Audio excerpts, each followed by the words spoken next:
کوئی بھی ذریعہ اختیار کرنا پڑتا ہے تو آپ کو بند کرنا چاہیے.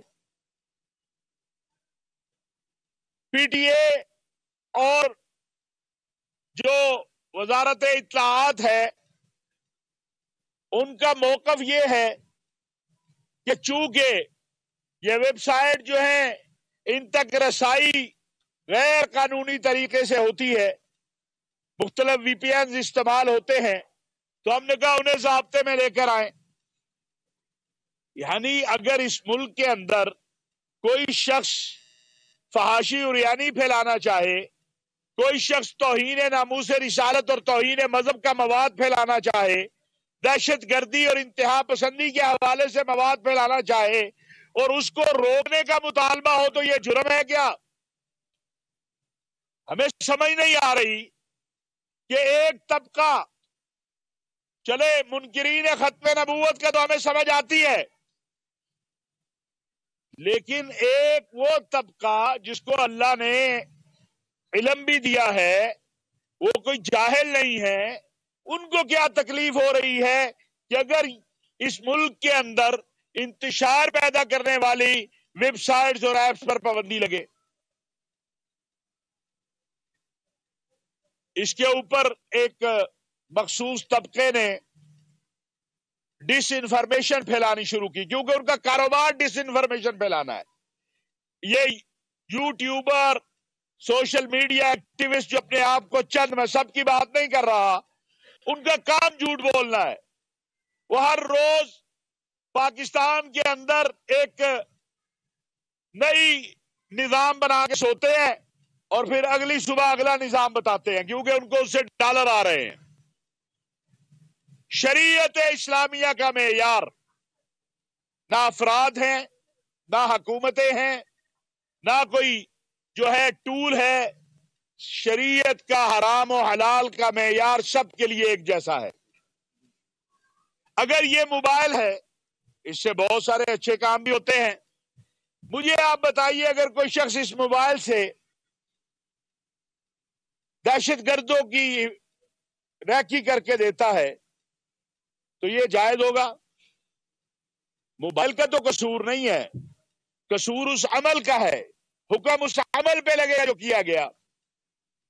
ہم یہ کہہ رہے ہیں, کل ایک صاحب نے کہا جی کہ ایمبولینس, تو میں نے کہا اگر اس ایمبولینس میں بارود بنا کر اس میں بھر کے جیسے ماضی میں ہوا کسی جگہ مار دیا جائے تو کیا جائز ہو جائے گا؟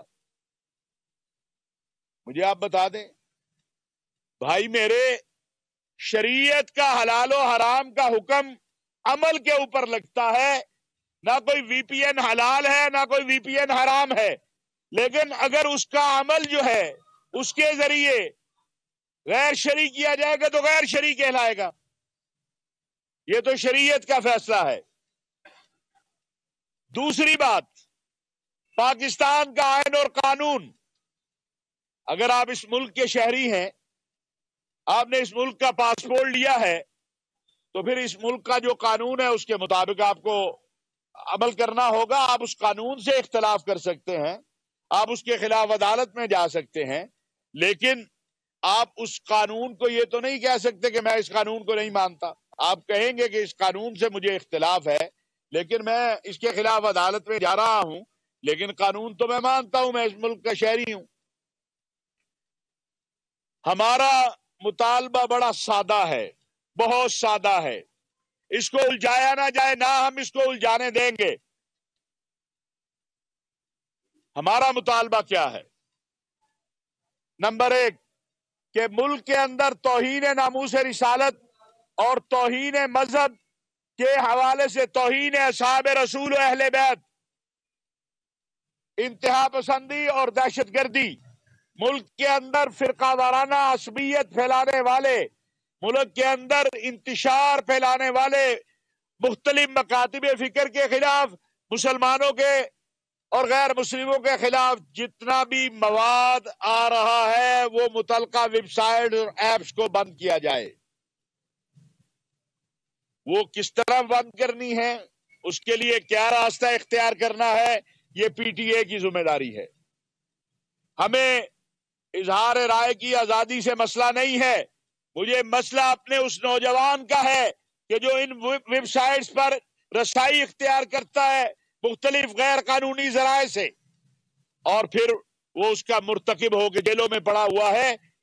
مجھے اس نوجوان کو بچانا ہے, مجھے اس نوجوان کو بچانا ہے جس کو سوشل میڈیا ایپس کے ذریعے ابھی یہ پشاور میں جو پولیس لائن مسجد کا مرکزی مجرم گرفتار ہوا ہے, کیا اس نے نہیں کہا کہ مجھے سوشل میڈیا کے ذریعے اپروچ کیا گیا داعش نے اور پھر میری ذہن سازی کی گئی اور اس بدبخت نے صرف 2.5 لاکھ کی خاطر مسجد کے اندر 100 سے زائد جو مسلمان ہیں جو نماز پڑھنے آئے تھے ان کو شہید کروایا. تو ہم یہ تو نہیں کہہ رہے, ہم تو یہ کہتے ہیں کہ ہر وہ ذریعہ جو جائز اس کا استعمال ہے اس پر تو شریعت کا کوئی حکم, جائز کو جائز کہیں گے, ناجائز کو ناجائز کہیں گے. آپ کہتے ہیں نہیں, چونکہ ہماری فیک نیوز چلتی رہے, ہماری ڈس انفارمیشن چلتی رہے, جو ہندوستان اور اسرائیل سے پاکستان کو عدم استحکام سے دوچار کرنے والی ویب سائٹس ہیں, ایپس ہیں, پراپیگنڈا ہے, وہ چلتا رہے. آپ یہ بات نہ کریں ورنہ ہم آپ کے خلاف غلیظ پراپیگنڈا مہم چلائیں گے. اسلامی نظریاتی کونسل کے چیئرمین نے کوئی غلط بات تو نہیں کہی ہے, اس نے یہی بات کہی ہے کہ اگر کوئی غیر شرعی کام ہوتا ہے اس کو غیر شرعی کہا جائے گا. ایک مہم شروع ہو گئی ہے. میں آج پھر کہنا چاہتا ہوں کہ کوئی بھی ٹول جو ہے, کوئی بھی سائنس کی ایجاد جو ہے, اس کا معیار اس کے استعمال پر ہوگا. آپ مجھے بتا دیجئے, اگر اس موبائل سے کوئی تصویر کسی عورت کی اتار کے اس کو سوشل میڈیا پہ ڈال دیتا ہے تو یہ جائز ہو جائے گا؟ مجھے بتا دیں آپ. تو اس کو ناجائز ہی کہیں گے نا, اس کو جائز تو نہیں کہیں گے.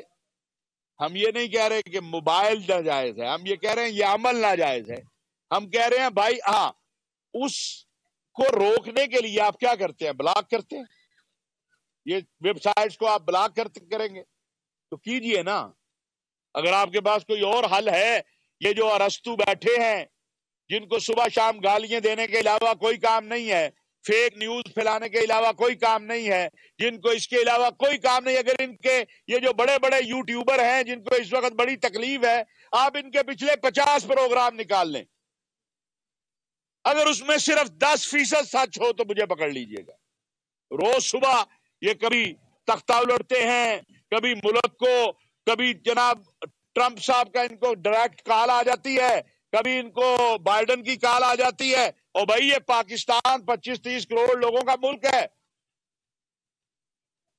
ہم اتنے بھی بے بس اور لاغر نہیں ہے کہ ہم اپنا ملک جو ہے جب بھی معاشی استحکام آنے لگتا ہے, بہتری آنے لگتی ہے. آج الحمدللہ پاکستان میں بیرونی انویسٹمنٹ آ رہی ہے. آج پاکستان کے اندر سعودی عرب, امارات, کویت, قطر, چین, مختلف آذربائیجان, یہاں سے انویسٹمنٹ شروع ہو گئی ہے. اب تکلیف شروع ہے کہ پاکستان میں استحکام آ جائے کہیں.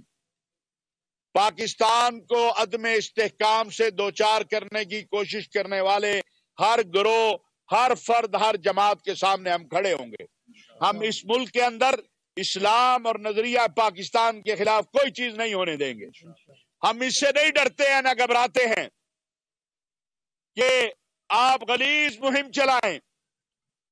ہم منکرین عقیدہ ختم نبوت اور گستاخوں کے سرپرستوں کو بھی پیغام دینا چاہتے ہیں. فیصل باد میں پاکستان علماء کونسل حافظ طاہر اشرفی کی نیوز کانفرنس. انہوں نے کہا کہ ملک میں انارکی پھیلانے والے ملک دشمن عناصر ہیں. فیک نیوز اور غلط معلومات کے ذریعے لوگوں کو گمراہ کیا جا رہا ہے.